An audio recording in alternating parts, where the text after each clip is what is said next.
Adventus Media y UM Radio presenta La historia de la redención. Capítulo 41. En las regiones distantes. Los apóstoles y discípulos que abandonaron Jerusalén durante la terrible persecución que se desató allí después del martirio de Esteban, predicaron a Cristo en las ciudades circunvecinas, limitando sus labores a los judíos de origen hebreo y griego. Y la mano del Señor estaba con ellos, y gran número creyó y se convirtió al Señor. Cuando los creyentes en Jerusalén escucharon las buenas nuevas, se regocijaron, y Bernabé, un hombre bueno y lleno del Espíritu Santo y de fe, fue enviado a Antioquía, la metrópolis de Siria, para ayudar a la iglesia en ese lugar. Trabajó allí con gran éxito. Al crecer la obra, solicitó la ayuda de Pablo y la obtuvo. Y los dos discípulos trabajaron juntos en esa ciudad durante un año, enseñando a la gente y contribuyendo para que aumentara el número de miembros de la Iglesia de Cristo. Antioquía tenía una gran población tanto de judíos como de gentiles. Era un importante lugar de reunión para los amantes de la comodidad y el placer por causa de lo saludable de su ubicación, sus hermosos paisajes, su riqueza, su cultura y el refinamiento que se concentraba allí. Su amplio comercio hacía de ella un lugar de gran importancia donde se podía encontrar gente de todas las nacionalidades. Era por lo tanto una ciudad de lujo y vicio. La retribución de Dios finalmente descendió sobre Antioquía por causa de la maldad de sus habitantes. Allí por primera vez se llamó cristianos a los discípulos. Se les dio ese nombre porque Cristo era el principal tema de su predicación, su enseñanza y su conversación. Continuamente repasaban los incidentes de su vida acaecidos durante el tiempo cuando los apóstoles recibieron la bendición de gozar de su compañía personal. Incansablemente se espaciaban en sus enseñanzas, sus milagros de curación de los enfermos, la expulsión de demonios y la resurrección de muertos. Con labios temblorosos y ojos humedecidos por las lágrimas, hablaban de su agonía en el jardín, su traición, su juicio y su ejecución, la paciencia y la humildad con que soportó los insultos y la tortura que le impusieron sus enemigos, y la piedad divina con que oró por los que lo perseguían. Su resurrección, su ascensión, su obra en los cielos como mediador del hombre caído eran temas gozosos para ellos. Bien podían los paganos llamarlos cristianos, puesto que predicaban a Cristo y dirigían sus plegarias a Dios por medio de él. Pablo encontró en la populosa ciudad de Antioquía un excelente campo de labor, donde su gran erudición, su sabiduría y su celo combinado ejercieron una poderosa influencia sobre los habitantes y los visitantes de esa culta ciudad. Entretanto, la obra de los apóstoles se concentraba en Jerusalén, donde judíos de todas las lenguas y de todos los países venían a adorar al templo durante las fiestas establecidas. En esas ocasiones, los apóstoles predicaban a Cristo con valor inquebrantable, aunque sabían que al hacerlo, sus vidas estaban en constante peligro. Muchos se convirtieron a la fe y al diseminarse por sus hogares en diferentes partes de la tierra, dispersaron las semillas de la verdad por todas las naciones y entre todas las clases de la sociedad. Pedro, Santiago y Juan confiaban en que Dios los había apartado para que predicaran a Cristo entre sus propios compatriotas en su país. Pero Pablo había recibido su comisión de Dios mientras oraba en el templo, y su vasto campo misionero apareció delante de él con notable nitidez. Con el fin de prepararlo para su amplia e importante tarea, Dios lo puso en íntima relación con él y presentó ante sus asombrados ojos una vislumbre de la belleza y la gloria del cielo.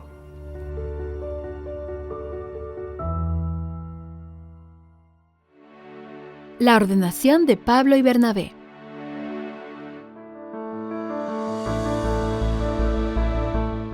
Dios se puso en contacto con los devotos profetas y maestros de la iglesia de Antioquía.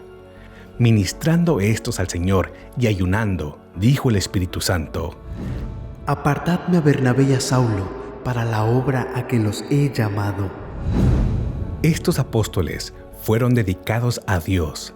Entonces, con la mayor solemnidad, con ayuno y oración y con la imposición de manos, fueron enviados a su campo de labor entre los gentiles.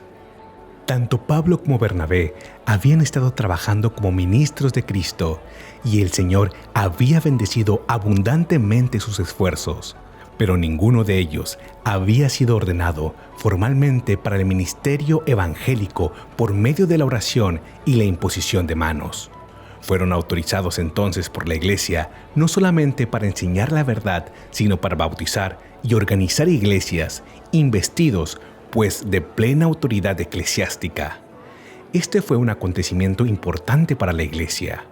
Aunque la pared medianera que separaba a los judíos de los gentiles había sido derribada por la muerte de Cristo, permitiendo que éstos gozaran plenamente de los privilegios del Evangelio, todavía no había caído la venda que cubría los ojos de muchos de los creyentes judíos, y aún no podían distinguir con claridad la caducidad de lo que había sido abolido por el Hijo de Dios.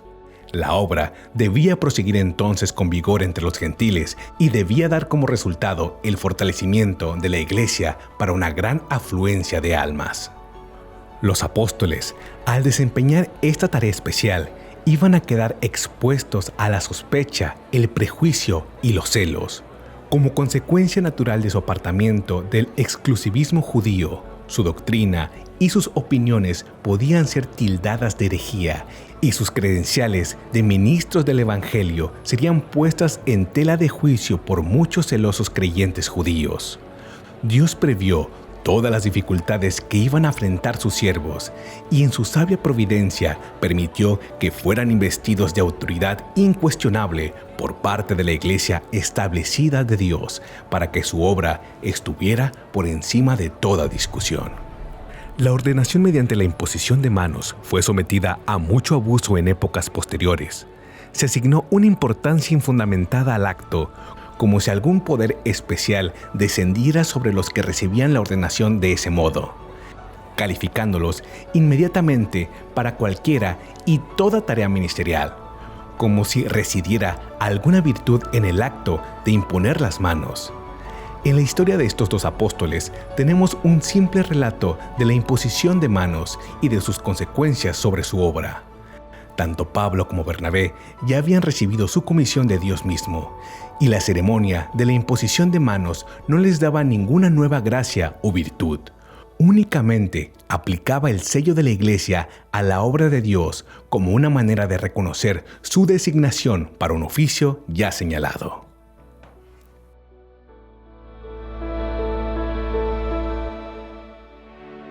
El primer Congreso de la Asociación General.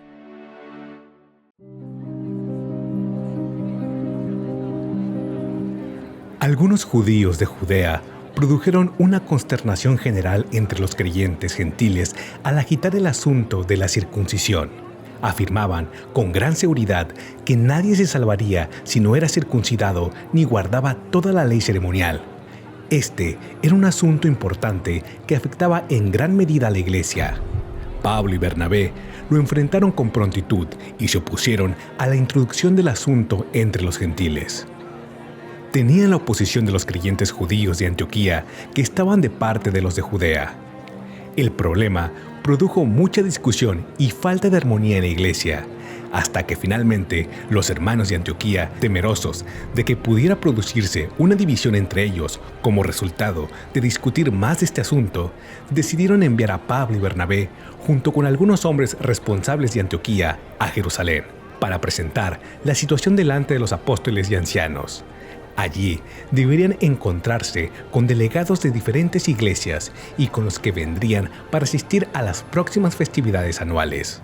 Mientras tanto, debía cesar toda discusión hasta que los hombres responsables de la iglesia hicieran una decisión final. Esta decisión debía ser aceptada universalmente, entonces, por todas las iglesias de la comarca. Al llegar a Jerusalén, los delegados de Antioquía relataron a la asamblea de las iglesias el éxito que había acompañado a su ministerio y la confusión resultante del hecho de que ciertos fariseos convertidos afirmaban que los conversos gentiles debían circuncidarse y guardar la ley de Moisés para salvarse.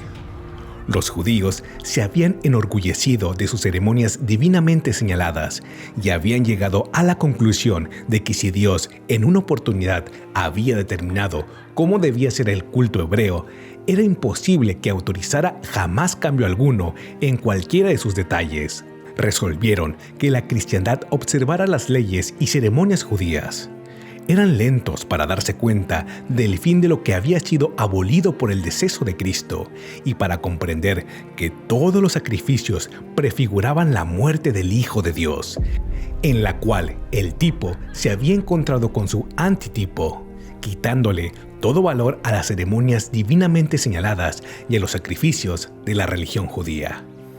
Pablo se había enorgullecido de su estrictez farisaica, pero después de la revelación de Cristo en el camino a Damasco, la misión del Salvador y su propia obra para la conversión de los gentiles, irrumpió con claridad en su mente y comprendió en su plenitud la diferencia que existe entre una fe viviente y un muerto formalismo. Pablo seguía creyendo que era hijo de Abraham y guardaba los 10 mandamientos, tanto en la letra como en el espíritu, tan fielmente como lo había hecho antes de su conversión al cristianismo. Pero sabía que las ceremonias típicas debían cesar totalmente y bien pronto, puesto que lo que prefiguraban ya había acontecido y la luz del Evangelio estaba difundiendo su gloria sobre la religión judía, proporcionándole un nuevo significado a sus antiguos ritos. El asunto sometido a la consideración del concilio parecía presentar dificultades insuperables desde cualquier ángulo que se lo estudiara. Pero el Espíritu Santo en realidad ya había zanjado este problema y de su decisión dependían la prosperidad y hasta la existencia de la iglesia cristiana. Se dio a los apóstoles gracia, sabiduría y juicio santificado para decidir este asunto tan difícil.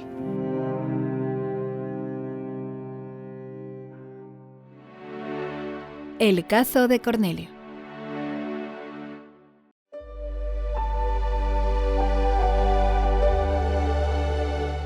Pedro explicó que el Espíritu Santo ya lo había decidido al descender con el mismo poder sobre los gentiles incircuncisos que sobre los circuncidados judíos.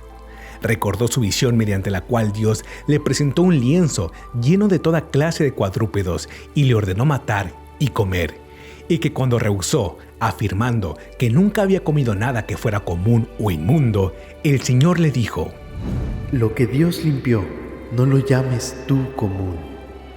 Dijo: Y Dios, que conoce los corazones, les dio testimonio, dándoles el Espíritu Santo lo mismo que a nosotros, y ninguna diferencia hizo entre nosotros y ellos, purificando por la fe sus corazones. Ahora pues, ¿por qué tentáis a Dios, poniendo sobre la cerviz de los discípulos un yugo que ni nuestros padres ni nosotros hemos podido llevar?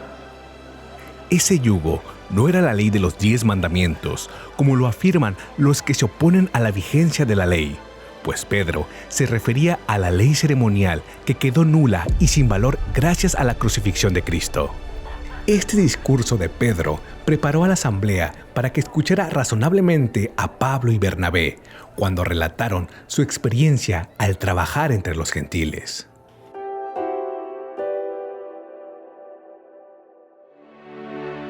La decisión.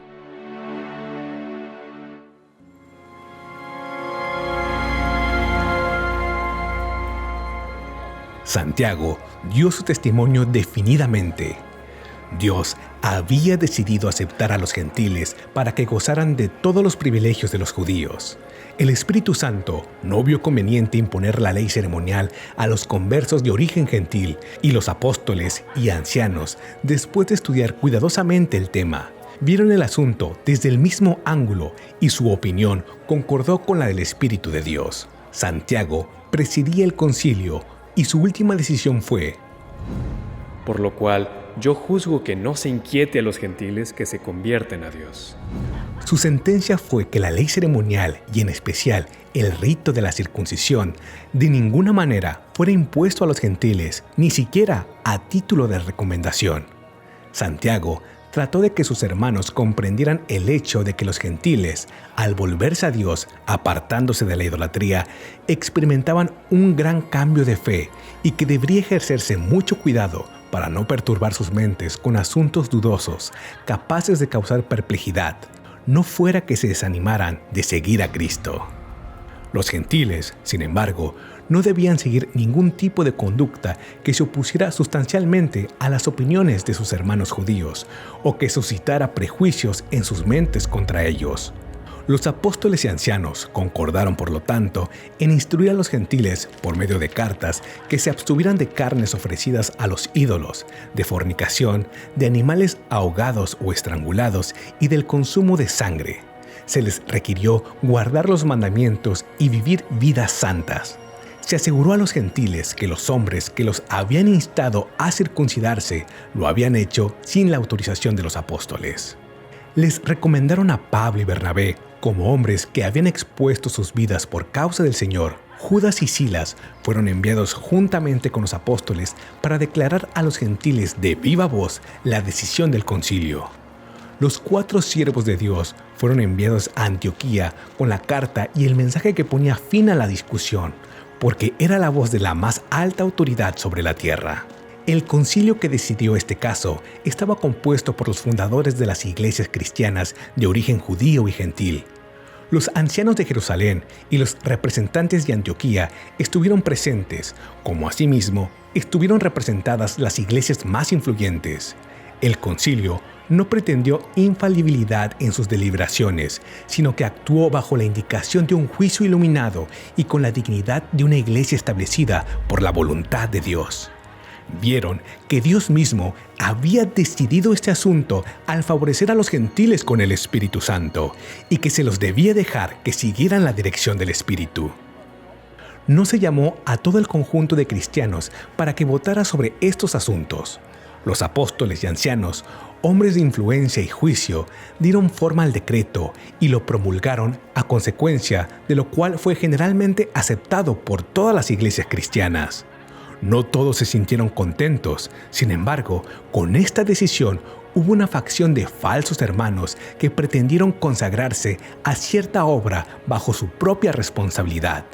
Se dedicaron a murmurar y buscar faltas, proponiendo nuevos planes y tratando de derribar la tarea realizada por hombres experimentados a quienes Dios había ordenado para que enseñaran la doctrina de Cristo. La iglesia tuvo que enfrentar tales obstáculos desde el mismo principio y tendrá que seguir haciéndolo hasta el fin del tiempo.